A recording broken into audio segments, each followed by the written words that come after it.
Oke, halo, assalamualaikum warahmatullahi wabarakatuh. Ketemu lagi sama Kak Dito, pengajar TBI dari Stand Brand Bangkalan. Oke, sebelumnya Kak Dito mengucapkan terima kasih banyak untuk Ana sama Virus sudah memberikan pertanyaan dan materi yang belum dimengerti yang disampaikan kepada Kak Dito kemarin, Ana melalui Japri dan Virus melalui grup. Kak Dito kali ini akan menyampaikan materi yang belum kalian mengerti. Yang pertama dari Ana adalah penggunaan verb 1, verb 2, dan verb 3 di kehidupan sehari-hari atau di kalimat bahasa Inggris. Terus kemudian dan yang kedua dari Virus yaitu membahas tentang materi yang tidak mengerti tentang conjunction dan clause. Oke. Ini Kak Dito langsung merekam dari rumah karena ada himbauan dari pemerintah juga, dari pusat juga untuk work from home, bekerja di rumah. Jadi Kak Dito akan melakukan pembahasan materi ini yang belum kalian mengerti dari rumah. Tapi jangan khawatir, jika kalian butuh Kak Dito langsung bisa WhatsApp Kak Dito kalau masih ada yang belum mengerti. Nanti bisa kita bahas juga di grup belajar online untuk Stand Brain Bangkalan ya. Oke, kita lihat dulu untuk soal yang ditanyakan Ana atau materi ditanyakan Ana tentang penggunaan verb 1, verb 2, dan verb 3. Oke, kita lihat di sini. Kapan sih kita menggunakan kata kerja verb bentuk pertama, kedua, dan ketiga? Oke, kita lihat. Penggunaan verb 1, verb 2, dan ketiga dalam kalimat bahasa Inggris di kehidupan sehari-hari. Nah, ini pertanyaannya yang dari Ana kemarin. Assalamualaikum, Kak. Aku belum paham, Kak, sama verb yang dalam penggunaannya. Kapan pakai verb 1, verb 2, dan verb 3? Oke, ini kemarin Kak jawab. Kakak tampung dulu, nah, dan akan disampaikan materinya hari ini. Oke, seperti ini. Oke, apa sih sebelumnya itu verb? Verb itu adalah bahasa Indonesianya kata kerja atau kata yang digunakan untuk menggambarkan suatu tindakan keadaan atau kejadian dan membentuk suatu kalimat. Nah, yang kalian ketahui kata kerja atau verb itu dalam bahasa Inggris selalu berubah sesuai dengan waktunya. Waktunya baik itu sekarang, kemarin, atau masa lalu, atau juga yang akan datang seperti itu. Itu juga penggunaannya dari verb atau kata kerja. Oke, untuk perubahan bentuk kata kerja yang dipengaruhi oleh waktu disebut dengan tenses. Kalian tahu, selama ini juga kalian sudah mempelajari tentang tenses ya. Oke, kita lihat. Selain komponen subjek, kata kerja atau verb yang tadi ditanyakan Nana itu merupakan komponen utama dalam membuat kalimat dalam bahasa Inggris. Seperti yang telah kita ketahui ya, terdapat kalimat bahasa Inggris yang bisa kita buat tanpa menggunakan objek. Jadi bisa subjek plus verb. Begitu aja. Itu sudah merupakan suatu kalimat atau kata seperti itu. Tapi itu tidak lengkap. Oke. Dan karena yang wajib ada dalam suatu kalimat bahasa Inggris itu adalah subjek dan kata kerjanya. Oke. Oke, macam-macam kata kerja atau verb. Nah, di sini ada 4 yang akan Kak Dito jelaskan bentuk kata kerja atau verb dalam bahasa Inggris. Yaitu dalam bentuk pertama, yaitu verb 1 atau present atau yang sedang dilakukan saat ini. Kemudian ada bentuk kedua atau verb 2, yaitu past. Dan kemudian yang bentuk ketiga itu adalah verb 3. Dan verb 3 ini maksudnya yang lampau, yang sudah terjadi di masa lalu. Kemudian yang bentuk sedang atau saat terjadi saat ini, sedang dilakukan. Jadi seperti live streaming kayak gini nih, ini merupakan bentuk sedang terjadi, seperti itu. Nah, oke.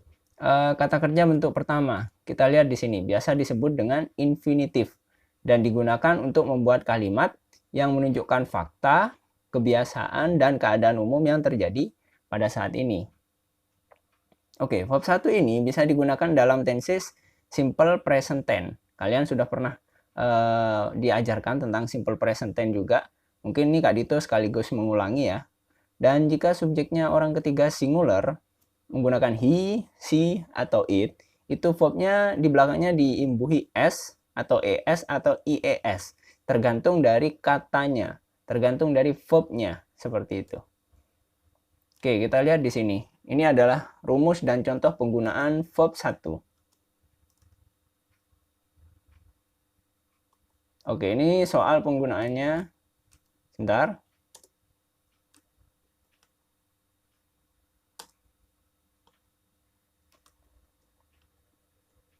Oke, ini rumus dan contoh penggunaan verb satunya seperti ini. Oke, kita lihat di sini.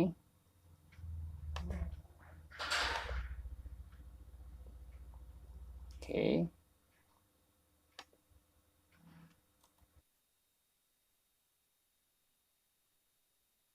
Oke. Ini adalah rumus dan contoh untuk penggunaan verb 1 ya.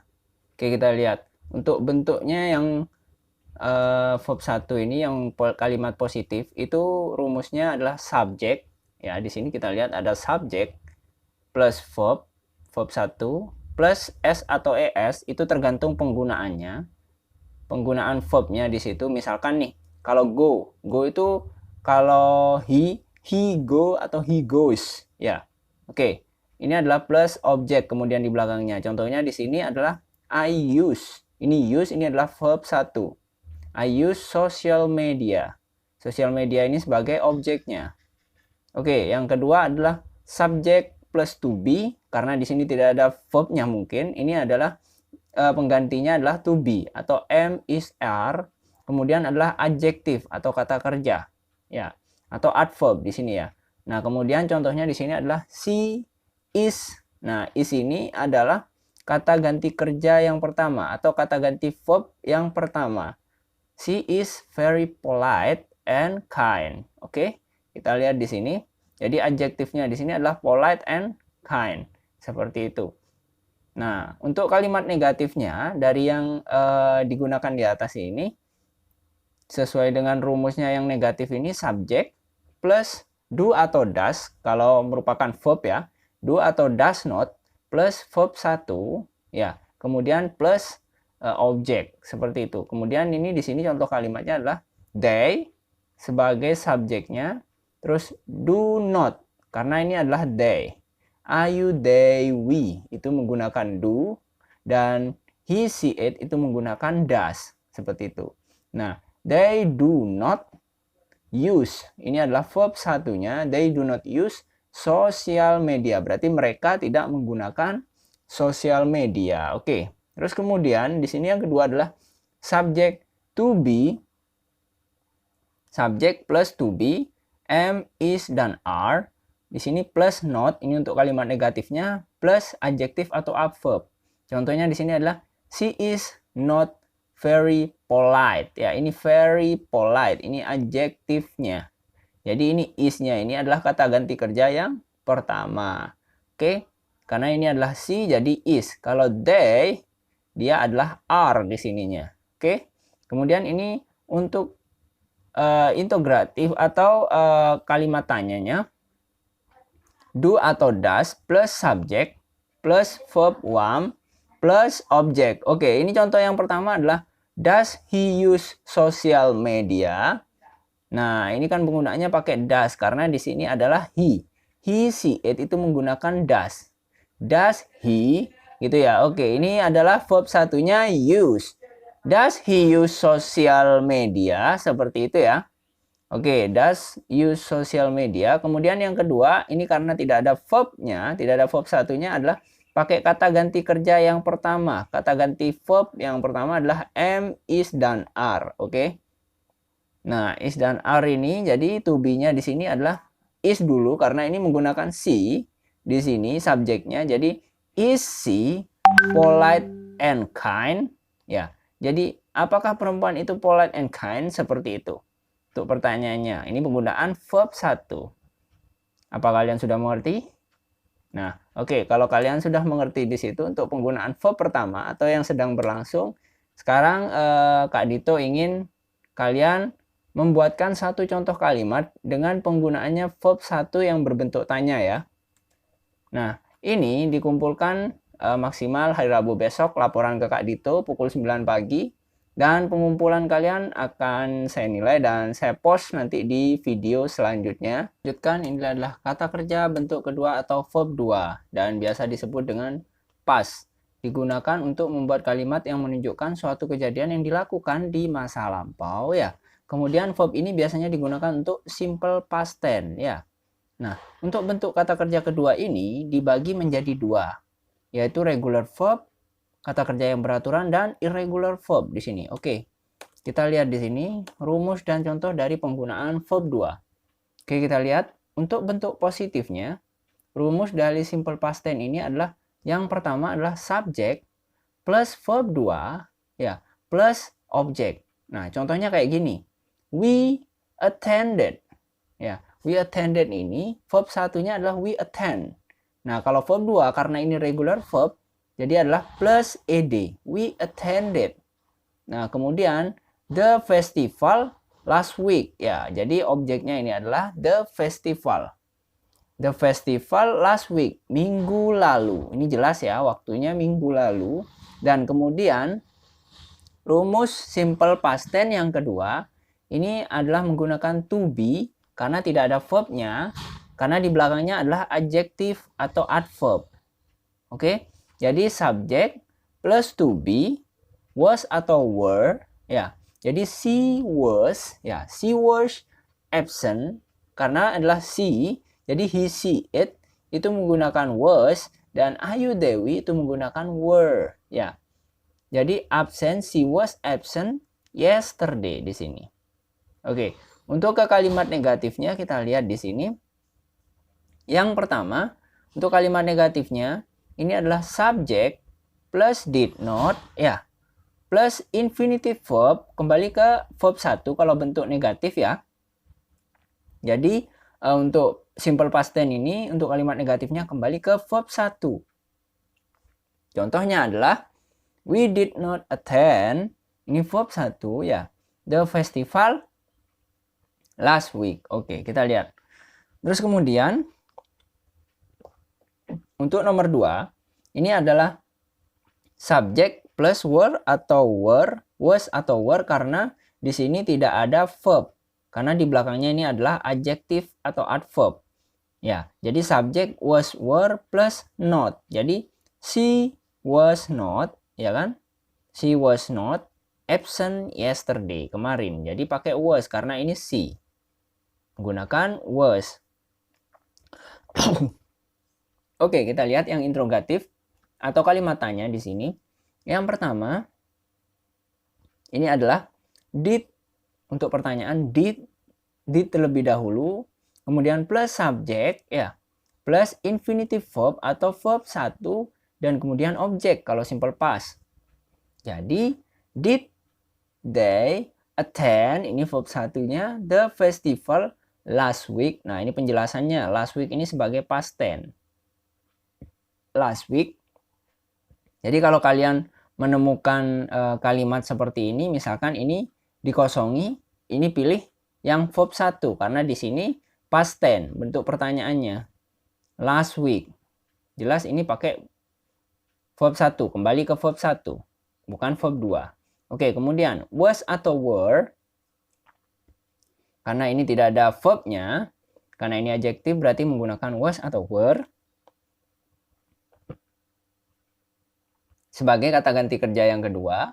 Oke, plus subject, kemudian plus adjektif atau adverb. Was she absent yesterday? Oke, kayak gini rumusnya ya. Dilihat dulu. Mungkin kalian nanti bisa menelaah bedanya verb 1 dan verb 2.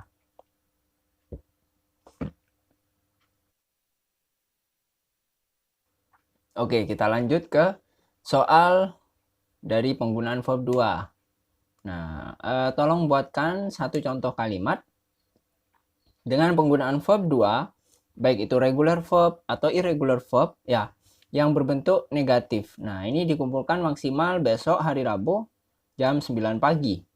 Nah, pengumpulannya kalian ini akan saya nilai juga dan saya post di video yang akan saya bahas besok di pertanyaan-pertanyaan dan kalimat yang kalian buat dari verb 2. Oke, kita lihat di sini. Untuk kata kerja bentuk ketiga atau verb 3, kita lanjutkan. Biasa disebut dengan past participle dan digunakan untuk membuat kalimat yang menunjukkan suatu kejadian yang telah selesai atau komplit yang dilakukan di masa lampau. Nah, oke. Ada 4 tenses yang menggunakan verb 3 ini. Apa aja itu? Yang pertama adalah present perfect, yang kedua adalah past perfect tense, terus yang ketiga adalah present future perfect tense, yang keempat adalah past future perfect tense. Oke, kita lihat, kita cek satu-satu untuk present perfect tense. Nah, oh ya, selain itu juga bisa digunakan untuk dalam passive voice. Passive voice selalu menggunakan verb 3 ya. Meskipun kalimat aktifnya itu verb 2, itu tetap menggunakan verb 3 untuk kalimat passive voice-nya. Untuk semua tenses begitu. Oke, kita lihat di sini. Untuk yang pertama adalah present perfect tense. Nah, digunakan untuk menunjukkan suatu aksi atau kejadian yang sudah selesai di masa lampau ya. Ini dan menekankan pada hasilnya. Oke, kita lihat. Contohnya untuk yang fungsi positifnya, rumusnya adalah subject plus have atau has plus verb 3 plus complement. Nah, contohnya yang pertama adalah I have finished my homework. Dan yang kedua adalah she has finished her homework. Kita lihat di sini untuk kalimat interrogatifnya, rumusnya adalah has atau have plus subject plus verb 3 plus complement. Oke, contoh yang pertama yang A menggunakan have karena subjeknya adalah I. Jadi have I finished my homework? Sudahkah saya menyelesaikan pekerjaan saya, PR saya?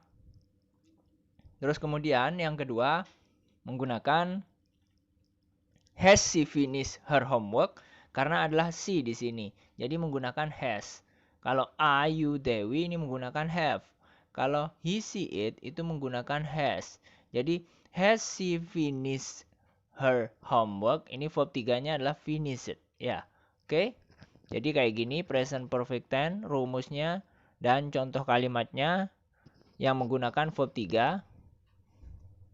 Oke, kemudian kita lanjut ke past perfect tense. Past perfect tense yaitu menunjukkan kejadian yang terjadi sebelum waktu tertentu di masa lampau, ya di masa lampau sebelumnya. Jadi dan lebih menekankan pada hasil daripada durasi kejadiannya. Oke, kita lihat di sini. Untuk fungsinya yang positif di sini adalah rumusnya subject plus had plus verb 3 plus complement. Ya. Dan contohnya di sini adalah I had finished. Pakai had ya. Sesuai rumusnya I had finished. Ini verb 3, regular verb yang kata kerja beraturan. I had finished my homework before I meet up. Sebelum saya ketemu dengan teman saya kemarin. Seperti itu. Dan yang kalimat negatifnya ditambahin not setelahnya had. Jadi subject had plus not plus verb 3 plus complement. Contoh kalimatnya adalah I had not finished. Nah, ini verb 3-nya my homework before I meet up with my friend yesterday. Kemarin. Ini ada keterangan waktunya kemarin karena ini adalah past. Perfect ini adalah lampau. Nah, kemudian untuk kalimat interrogatifnya, ini untuk kalimat tanyanya rumusnya adalah had plus subject plus verb 3 plus complement. Jadi ada had-nya dulu di depan.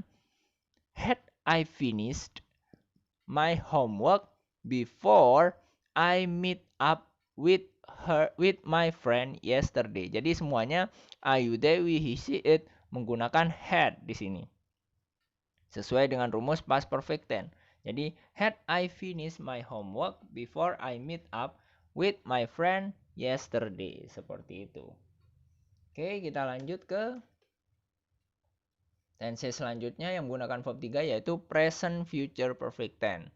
Yaitu menyatakan suatu pekerjaan yang akan telah selesai dikerjakan pada waktu tertentu di masa yang akan datang. Seperti itu. Oke, contohnya fungsi yang positif atau kalimat positifnya ya. Ini adalah rumusnya subject, kemudian plus will have, plus verb 3, dan plus complement. Nah, contohnya di sini adalah I will have finished. Ya, pakai will have ya. Will have finished, ini verb 3, my homework. Ini komplementnya. Nah, dan kemudian kalimat negatifnya setelah will itu ditambahin not. Jadi subjek will not have. I will not have finished. Ini verb 3-nya my homework. Oke? Dan kemudian untuk kalimat interrogatifnya atau kalimat tanyanya didahului dengan will. Kemudian ada subjek, kemudian have, dan verb 3, kemudian adalah complement. Jadi will I have finished my homework. Jadi present future perfect tense itu yang menggunakan verb 3 seperti ini. Penggunaannya adalah verb 3 dan sebelumnya verb 3 ini ada will have yang menyatakan suatu pekerjaan yang akan telah selesai dikerjakan pada waktu tertentu di masa yang akan datang, seperti itu. Oke. Past future perfect tense. Ini verb 3 yang keempat ya. Past future perfect tense. Verb 3 yang digunakan di past future perfect tense. Kalimat positifnya yaitu rumusnya subject plus would atau should plus have dan kemudian plus verb 3 dan plus complement. Contohnya di sini adalah I would, ya kan? I would have. Ada have-nya. Bought ini adalah dari verb satunya buy. A new car if I had enough money. Nah, saya akan membeli mobil jika saya memiliki banyak uang. Saya akan membeli mobil dulu, maksudnya dulu. Karena ini pakai about verb 3. Mobil baru jika saya memiliki uang, berarti kenyataannya tidak memiliki uang, seperti itu. Dan kemudian untuk kalimat negatifnya, kita lihat di sini rumusnya adalah subject plus would atau should plus not plus have plus verb 3 plus complement di sini. Jadi contohnya I would not have. Ya, verb 3-nya adalah bought atau verb 3 dari buy. Kemudian a new car. Jadi saya tidak dapat membeli sebuah mobil ya dulu jika saya tidak memiliki banyak uang, seperti itu. Kemudian untuk interrogatifnya di sini menggunakan would should dulu di depan dan kemudian ada subjek plus be plus verb 3 plus complement di sini. Jadi kalimatnya would I have bought a new car if I had enough money, seperti itu. Oke, bisa dilihat dulu. Past future seperti itu, future perfect, rumusnya untuk positif, negatif, dan untuk interrogatif di situ. Atau kalimat tanya.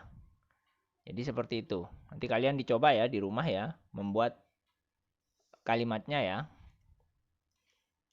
Oke, kita lanjut untuk soal penggunaan verb 3 buat kalian. Nah, buatkan saya satu saja contoh kalimat yang menggunakan verb 3 yang berbentuk kalimat positif. Jadi mudah ya. Tadi kan sudah ada contoh-contohnya tuh. Bisa kalian lihat. Bisa putar ulang. Jadi kalian bisa buat kalimat selain yang saya buat tadi. Oke, ini dikumpulkan setidaknya maksimal hari Rabu besok. Jam 9 pagi. Dan pengumpulan kalian akan saya nilai. Dan saya post juga di video saya besok. Yang akan saya sampaikan juga hasil pembuatan kalimat kalian. Dan saya teliti. Oke. Oh iya, sebelum video ini berakhir tentang verb, nanti juga saya akan sertakan link untuk regular verb dan irregular verb ya. Baik itu verb 1, verb 2, dan verb 3. Nanti saya kasih tahu linknya Google Doc, jadi kalian bisa download di situ. Oke, terima kasih sudah menonton. Nanti selanjutnya untuk pertanyaan tentang conjunction sama clause, ada video selanjutnya saya kasih link lagi setelah ini. Oke, terima kasih. Wassalamualaikum warahmatullahi wabarakatuh.